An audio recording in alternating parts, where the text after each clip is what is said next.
Okay, పై క్రమంలో అంటే ఇక్కడ ఈ సిరీస్లో పై క్రమంలో కేవలం అంకె వెంటనే ముందు మరియు హల్లు అంటే కాన్సోనెంట్ వెంటనే తర్వాత ఎన్ని గుర్తులు ఉన్నాయో కనుగొనండి అన్నాడు. Okay, how many symbols are immediately preceded by a number and immediately following by a consonant, then how many symbols are there. అంటే ఇక్కడ ఏమనంటే ఒక గుర్తు ఉందట, ఒక సింబల్ ఉందట, ఆ సింబల్కి ముందర వెంటనే ముందు ఏముండాలంటే ఒక నంబర్ ఉండాలంట. నెక్స్ట్ అదే గుర్తుకు ఒక తర్వాత ఏముండాలి, కాన్సోనెంట్ హల్లు అనేది ఉండాలంట. అయితే అలాంటివి ఎన్ని గుర్తులు ఉన్నాయి అనేది క్వశ్చన్. ఓకే, ఇక్కడ అబ్జర్వ్ చేస్తే ఫస్ట్ ఆఫ్ ఆల్ కనుక్కోమంది నెంబర్ ఆఫ్ సింబల్స్.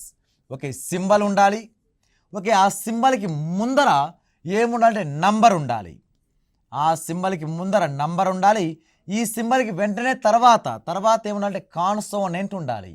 అంటే కాన్సోనెంట్ అంటే AEIOU ఓవెల్స్ కాకుండా కాన్సోనెంట్ ఎన్ని ఉన్నాయనేది క్వశ్చన్. ఓకే, ఇప్పుడు సింబల్స్కి ముందర వైపు నంబరు, అదే సింబల్కి తర్వాత కాన్సోనెంట్ ఎన్ని ఉంటే అది మనకు ఆన్సర్. చూద్దాం.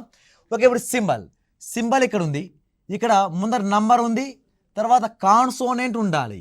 ఇది 6 స్టార్ ఐ ఉంది కాబట్టి ఇది మనకు ఏమవుతున్నదంటే అది కాన్సోనెంట్ యాడ్ చేయాల్సిన అవసరం లేదు. రావాలి, ఇది ఓవెల్ కిందికి ఉంది, మనకు కాన్సోనెంట్ రావాలి కాబట్టి ఇక్కడ సెట్ అవ్వదు. నెక్స్ట్ ఇంకా సింబల్ ఎక్కడుందో అబ్జర్వ్ చేయండి. ఇక్కడ సింబల్, ఓకే, ముందర నంబర్ ఉంది, ఇక్కడ జే కాన్సోనెంట్ ఉంది, ఇది ఒక పెయిర్. ఓకే, వాడు ఇచ్చిన కండిషన్ ప్రకారం ఇది ఒకటి. తర్వాత ఇంకా సింబల్ ముందర నంబర్ ఉండాలి, లేదు. ఇంకా సింబల్ ఎక్కడుందో అబ్జర్వ్ చేయండి. సింబల్ ఉంది, దీని ముందర నంబర్ ఉండాలి, ఉందా అంటే లేదు.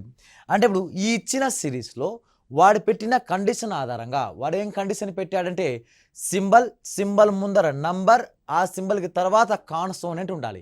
అంటే ఆర్డర్లో చెప్పాలంటే నంబర్ ఉండాలి, సింబల్ ఉండాలి, కాన్సోనెంట్ ఉండాలి. నంబర్, సింబల్, కాన్సోనెంట్ అలాంటివి ఎన్ని పేర్స్ ఉన్నాయంటే ఒకటే ఒక పేరు ఉంది. There four answer is a second option is right answer అవుతుంది.